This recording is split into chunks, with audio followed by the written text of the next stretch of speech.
Bonjour à tous et à toutes, j'espère que vous allez bien.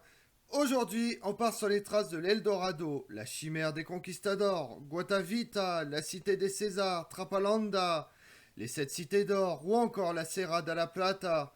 Tous furent des lieux mythiques qui motivent la recherche de l'impossible. Vous voulez en savoir plus sur la quête de l'Eldorado? Venez avec moi.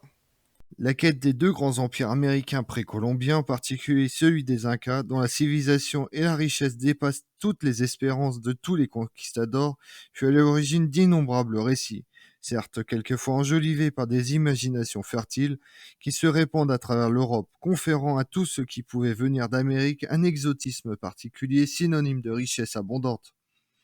Dans ce contexte, il n'est pas étonnant que la moindre insinuation, le plus simple conseil ou le récit le plus halluciné évoque des trésors ou des civilisations regorgeant d'or, eût été pris au sérieux, au point de transformer en vérité ce qui n'était rien qu'une tradition ou une légende indienne, et de susciter la folie de certains aventuriers qui organisent ou rejoignent des explorations à la recherche d'un trésor qui n'avait jamais existé. La légende qui attire le plus d'Espagnols et d'Européens fut sans doute celle de l'Eldorado. Celle-ci provient d'un récit autochtone qui mentionnait un cacique, Chipcha, seigneur des terres qui entourent le lac de Guatavita. La tradition orale avait conservé l'histoire du seigneur de Guadavita qui, pour punir sa femme de son adultère, lui afflige de telles tortures qu'elle se suicide avec sa fille en se jetant dans les eaux du lac. Le cacique, repenti, demande conseil au sorcier de sa tribu, qui le persuade que sa femme et sa fille vivent au fond du lac et qu'il devait les contenter chaque année en leur portant de l'or en offrande. Ainsi, tous les ans, le prince, revêtu de pièces d'or et de pierreries, s'immerge dans le lac, cette histoire mêlée à une autre, sans doute de semblable origine, selon laquelle un cacique de la région se recouvrait de térébenthine et de poudre d'or avant de se jeter dans le lac, fut conté à Sébastien de Benalcázar en 1536 au nord du Pérou. C'est ainsi que débute la folie de la quête de l'Eldorado. Jiménez de Quesada, conquérant du territoire des Chibacha, la plus grande civilisation amérindienne après les Aztèques et les Incas, investit toute sa fortune dans la recherche du prince doré, dont tout le monde parlait, en vain. Benalcázar arrive sur les plaines de Bogota en même temps que Jiménez de Quesada, qui vient de conquérir le territoire des Chibacha, troisième civilisation la plus importante du continent américain.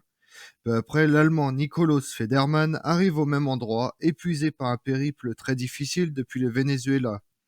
Les trois hommes ont été attirés à cet endroit par la légende, prêts à poursuivre leur quête de l'Eldorado. Après avoir fondé la ville de Santa Fe de Bogota, les trois capitaines se rendent en Espagne pour réclamer leurs droits. Le mythe fut dès lors sur toutes les lèvres et aucun conquistador disposant de moyens nécessaires et en possession d'une licence n'eut plus d'autre quête que celle-ci. En 1559, Jiménez de Quesada, poussé par sa vieille ambition, équipe une armée de 300 cavaliers, 1000 hommes à pied et 1500 porteurs indiens afin de partir à la recherche du trésor imaginaire. Pendant 3 ans, cette imposante expédition affronte toutes les difficultés.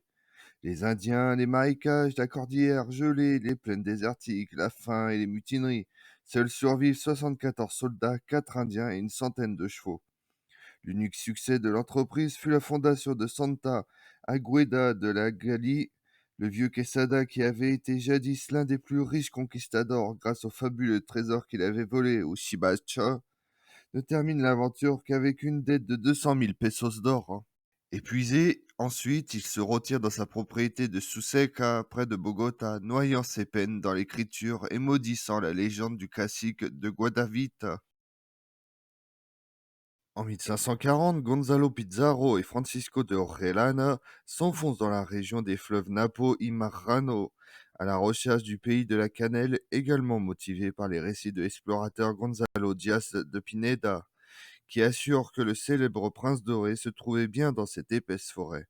Après le formidable exploit d'Orellana, qui navigue jusqu'à l'embouchure de l'Amazone et son retour en Espagne, beaucoup pensent que la forêt ou le grand fleuve devait abriter le cacique recherché.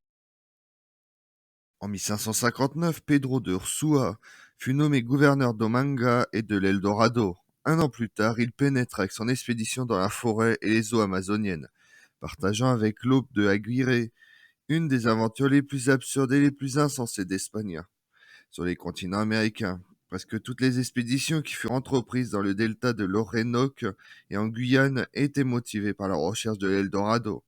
En 1531, Diego de Ordaz, conquistador resté légendaire pour des exploits comme celui d'avoir repoussé avec moins de 100 hommes l'attaque de 30 000 Indiens, ou d'avoir gravi le Popocatépetl pour pénétrer dans son cratère et extraire du soufre afin de fabriquer de la poudre. Il entra sur les terres situées entre le cap de la Vela et l'embouchure de l'Amazone, alors appelée fleuve Marronne. En dépit de son aura épique et de son armée de 500 hommes, il n'obtient lui aussi aucun résultat. À la mort d'Ordaz, son lieutenant Geronimo de Hortal se rend en Espagne et réclame ses droits pour succéder à son chef et poursuivre la recherche de l'Eldorado. Sa licence obtenue en 1535, il remonte à pied l'Orénonque jusqu'à atteindre son affluent le Rio Mata, mais ne réussit guère à progresser bien au-delà. Malade et accablé, il finit par abandonner définitivement ses rêves d'or. La tentative suivante fut entreprise quelques décennies plus tard, en 1567, par Diego Fernandez de Serpa. Il s'enfonce dans les terres des Indiens Kumagog, où il pense établir une base d'appui en fondant Ciudad de los Caballeros. Ceci fut son unique réalisation car les Indiens et la nature eurent raison de son expédition, et lui-même perd la vie lors de la bataille d'El Carrizal en 1570. La dernière grande odyssée à travers les Bouches de l'Orénonque fut marquée par Antonio de la Hoz Berrio. Le conquistador avait déjà 70 ans lorsqu'il hérita de son épouse des droits ayant appartenu à Jiménez de Quesada, qui lui permettaient d'explorer l'embouchure de l'Orénonque à la recherche de l'Eldorado. Son aventure débute en 1580. Il passe en vain 17 mois sur les terres marécageuses et dans les forêts bordant le fleuve. Sa deuxième tentative se solde par un peu plus de 2 années folles dans la forêt amazonienne, dont il ne ramena que quelques informations contradictoires fournies par les Indiens à propos de mines fabuleuses, de royaumes et de cités d'or, mais sans aucune certitude. Lors de son troisième essai en 1590, il descend l'Orénonque avec 120 hommes, la moitié d'entre eux en canoë et l'autre à terre avec 200 chevaux. Pendant un an, il essaye de trouver un passage à travers les montagnes, mais la saison des pluies le retient sur les rives inondées du fleuve, tandis que la peste et désertion déciment peu à peu ses troupes. Las des abandons, et afin d'écarter toute possibilité de retour, Berriot ordonne de tuer tous les chevaux dont la viande fut consommée. Au bout de 18 mois de calamité, il décide d'abandonner son projet. Il ne lui reste alors que 50 hommes, dont 35 malades.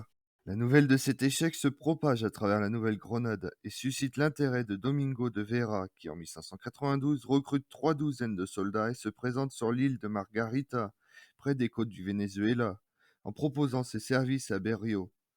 La folie des deux hommes les pousse à mettre sur pied une nouvelle expédition.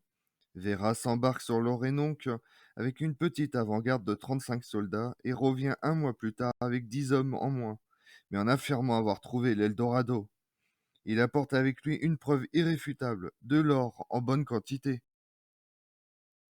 La nouvelle provoque un véritable délire. On ne parle plus que du métal jaune et de la mythique cité.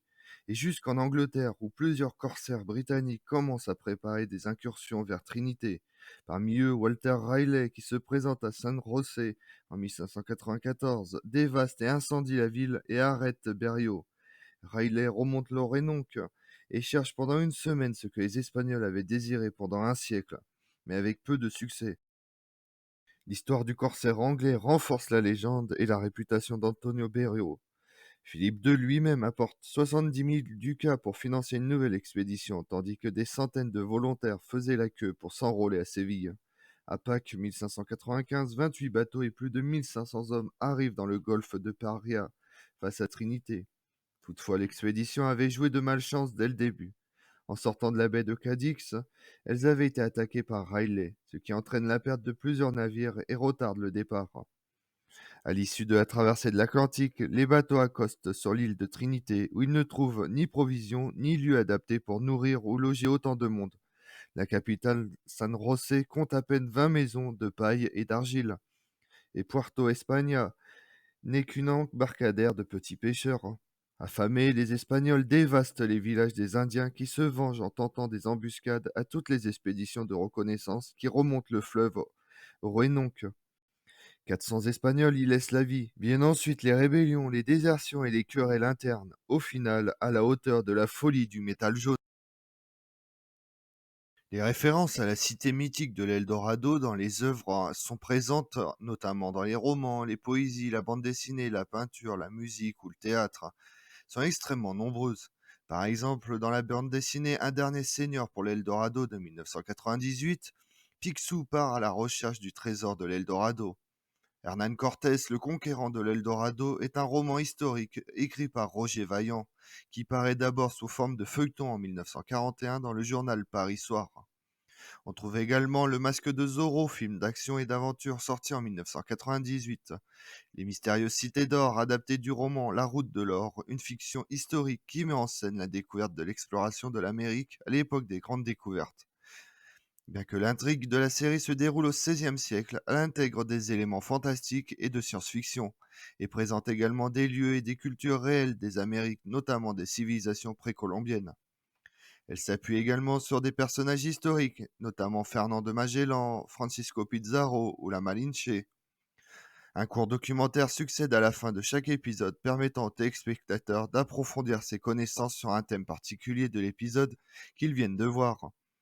On trouve également référence dans l'Eldorado dans Uncharted Drake Fortune, un jeu vidéo développé par le studio américain Naughty Dog sorti en 2007 sur PlayStation 3.